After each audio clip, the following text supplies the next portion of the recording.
Harrisburg. We're here at Uncle Giuseppe's Marketplace with Franklin, who knows a lot about cheese, and Vinny, who knows a lot about everything else. Ha ha ha! We're making a croque monsieur. Oh, really? It's a Parisian ham and cheese. And that's where you Wow. come in, the cheese.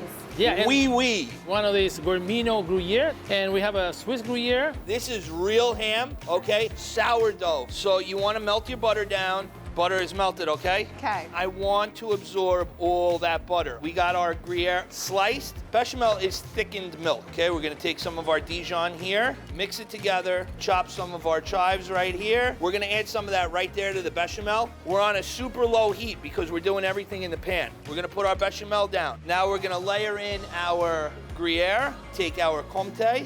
This is going in the oven. Been in there like, what, 3 minutes? Should be ready. I'm gonna pull it out. So we're gonna take some more of that bechamel. We're gonna just hit it inside warmed ham. Place it over here. The bechamel is going on the top. Shocking. And now we're done. Psych, same cheese we put on the inside, grate it up. And now this is gonna go back in the oven again. Look at that, right? Wow. Garnish it with some of those chives that we chopped earlier, because why not? If you'd like to try this amazing sandwich, head to our website, news12.com. You'll find the recipe there. Vin, we got to try this one. Thank you. Au revoir.